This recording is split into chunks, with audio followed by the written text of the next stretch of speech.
গুছায় সিনেমাটা বানাইছি এবং বানানোর পরে যেটা হইছে আমি সারা বাংলাদেশের মানুষের এত বেশি ভালোবাসা পাইছি, এরপরে আসলে আপনাদের ভালোবাসা নিয়ে সেকেন্ড ফিল্মে যাত্রা শুরু করছি। অবশ্যই ভালোবাসার জায়গা থেকে সবার যে এক্সপেকটেশন, আমার রেসপন্সিবিলিটির জায়গা থেকে আসলে কতদূর পারছি, কতদূর কি করতেছি, চেষ্টার জায়গায় কোথাও কমতি রাখতেছি না। কজ সবার আমার উপর একটা এক্সপেকটেশন আছে যে আসলে আমি কি বানাইতে যাচ্ছি আফটার বরবাদ। সো ওই জায়গা থেকে আমি তো একটু নার্ভাস আছি।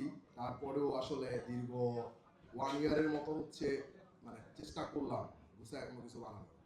সো গুছায় যেটা বানানোর চেষ্টা করতেছি ওইটার এক ঝলক আজকে। তো আশা করি একটা ঝলক দেখার পরে সবাই বুঝে ফেলবেন যে আসলে কি আসতে যাচ্ছে। আর বাকিটা তো আসলে নিজেরটা নিজের বলার কোনো কিছু নাই। সো আপনারা দেখেন, এরপরে আপনারাই বলেন এবং আশা করি ভালো কিছু করছি আমরা সবার চেষ্টায়। মিলেমিশে চেষ্টা করছি। আর বেশি কথা বলে আসলে সময়টা নষ্ট করার দরকার নেই। আরও অনেকে আছে, আমার প্রডিউসার আছে, আমার হিরো আছে, আমার হিরোইন আছে, আমার অনেকে আছে। দেন আপনারা অনেকের মতো ওয়েটও করছেন। সো এখানেই মনে হয় শেষ করি না। এরপরে